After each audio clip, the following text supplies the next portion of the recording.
You are listening to Eating for Eden, Episode 1. When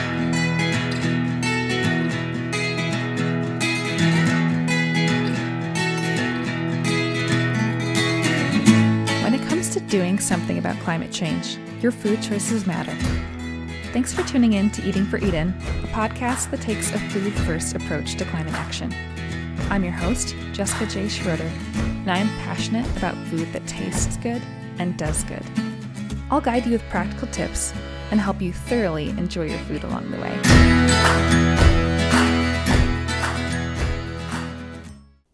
It's encouraging when something can be both a problem and a solution. Wait, what? Initially, this may seem counterintuitive. Problem and solution?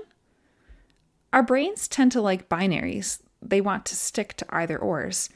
So how do we square this both and? Well, something may start out as a problem, but have the potential to become the antidote, the solution. In such cases, where this is possible, typically all we need to do is change the way we use or interact with that thing, shifting it from being problematic to being beneficial. This is a hopeful thought. Here on Eating for Eden, we gather to talk about the impact that food has on planetary health. Plus, I'm a bit of a nutrition nerd, so we'll likely touch on human health along the way too. Today, we'll explore how food is a major part of the problem of global warming and how we can flip the script to make food into a solution to reduce the effects of climate change. Perhaps you're already aware that food is a big part of the problem, or maybe this is news to you. Regardless, I hope we all walk away with the encouraging truth that our food can be part of the solution. If you care about how climate change is affecting this beautiful garden we call home, you'll be encouraged to know that as large of a problem as food has been and is for its contributions to climate change, it is also a powerful way, and perhaps the easiest way, for individuals, families, and communities to make an impact. This notion of a problem becoming a solution is particularly encouraging for something like food because, 1, we need it to survive, and 2, food is pleasurable. In other words, we need food and we like food. So finding ways to turn this problem into a solution will enable us to continue to feed ourselves well and enjoy doing so. To better understand food as part of the problem, let's look at how food is part of the climate crisis. There are multiple ways that food is part of the problem. Some have to do with how food is grown, raised, and produced. Others have to do with food waste. From a 30,000-foot view, food in general accounts for about 26% of all global greenhouse gas emissions. That's a full quarter. Food. Most of those emissions, 77%, are from the food we eat. And the other 23% is due to food waste and loss. That means that there are things that we can do both about the food we eat and what doesn't get eaten in order to reduce our carbon footprint. Zooming in, let's get more specific about how food is part of the problem. And again, a whopping 26% of the problem. By far, the largest contribution food is making to climate change is methane production and release. This comes from several sources, but the biggest offender is livestock, especially cows. According to the Carbon Almanac, of the total emissions from food production, about 61% are due to livestock raised for meat and dairy. Let that sink in for a moment. Of all the kinds of food on offer at grocery stores and restaurants alike, well over half of food-based emissions come from just these two animal-based categories, meat and dairy. Another contributor is food waste, rotting in landfills. While many of us may expect that rotting food can just become compost and return to the soil, this doesn't happen in an environment where food waste is surrounded by plastic rather than organic matter. So instead of turning into compost and nourishing the ground, food waste in a landfill just sits there rotting, emitting harmful methane gas. I keep talking about methane. What's the big deal, you may be asking? I thought CO2 was the problem. Yes, and greenhouse gases are the problem. Methane is a powerful greenhouse gas. Like CO2, it traps heat from the sun, causing the sun's rays to warm the planet. And although methane doesn't stick around in the atmosphere for as long as CO2 does, methane's heat-trapping potential is 84 times that of CO2 over a span of 20 years.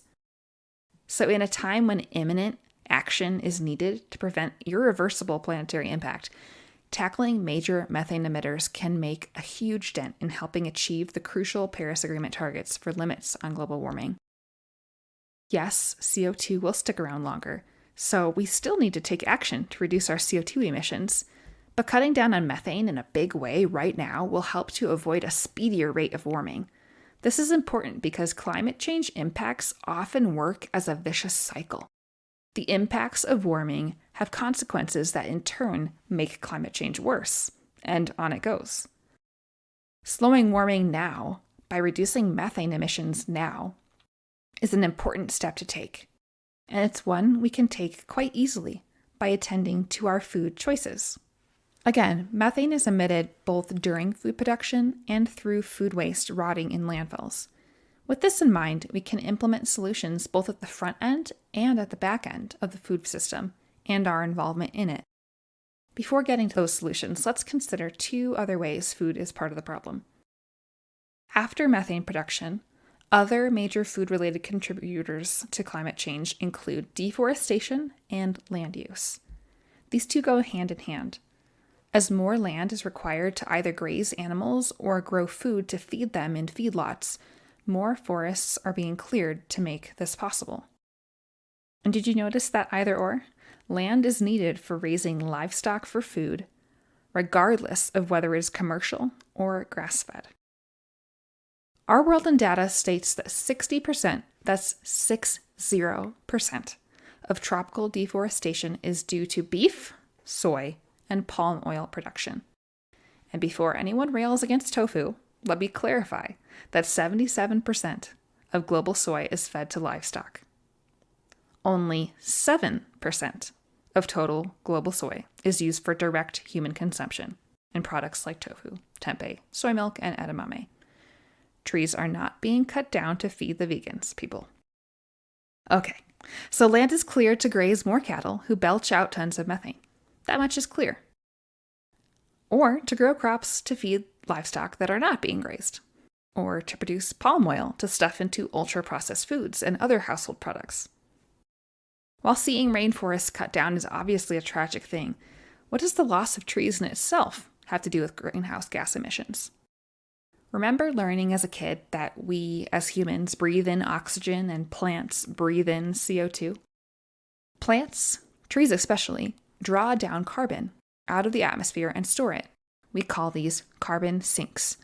Whenever forests are destroyed, huge amounts of greenhouse gases are emitted.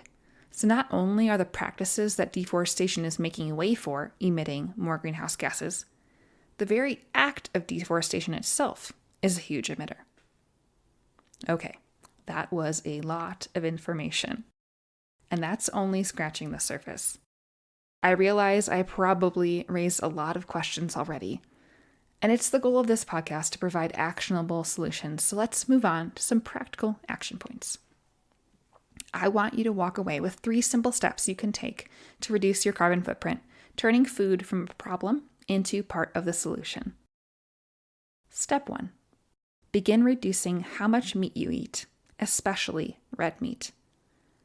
By far, red meat is the largest greenhouse gas emitter in the realm of food. In general, CO2 emissions from most plant foods are 10 to 50 times lower, 10 to 50 times lower than most animal foods. Even compared to poultry, red meat emits 10 times more greenhouse gases.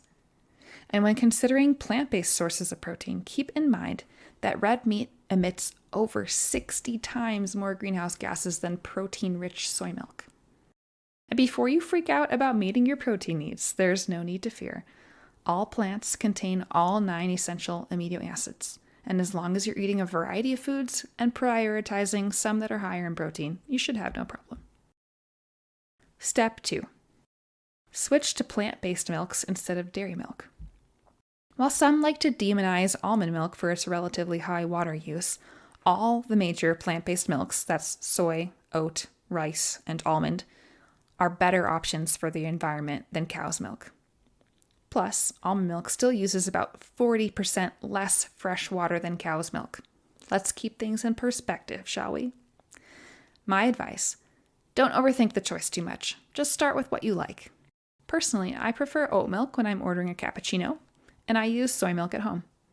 I like oat milk's taste with coffee, and I like the nutritional profile of soy milk for its use with everything else. Now that I've made those switches, I honestly don't miss the cow. I'm actually happy to avoid dairy milk. I even feel better as a result. Having given 2 steps related to food consumption, I'll close out with 1 related to food waste. Step number 3, reduce the amount of food you throw away. Be aware that this counts both at home and outside the home. When you're eating out, do you take your leftovers home with you? Do you leave things you don't want on your plate rather than asking that they be left off to begin with? At home, do you frequently forget about fresh ingredients and toss them out because they went bad? In addition to being aware of our current habits, asking what we might change, we can also implement new strategies. Eat creatively and repurpose your leftovers. For example, a bit of leftover roasted veg could be added to a soup, put on a sandwich or salad, or blended into a hummus. When grocery shopping, only buy what you need or have a clear plan to use. Finally, if you have the ability to compost, by all means, do it. For those of us without a yard, we still have options, and I'll plan to explore these at a future time, but we can certainly all start with reducing what goes into the rubbish bin in the first place. Well, that's a good start for now. As much as food may be part of the problem, it is encouraging to know that we have myriad opportunities and several meals a day in which we can start making choices to be part of the solution. And keep in mind, while it is vital to know what the solutions are, it is just as important to put them into practice. So take heart, friends. Start where you are, do what you can, and build from there.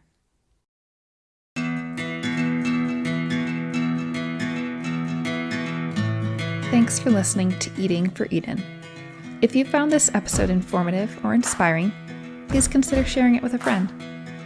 Climate change is an issue we all need to tackle together, so let's invite others to journey along with us as we continue the conversation and start taking action. Until next week, friends, take care.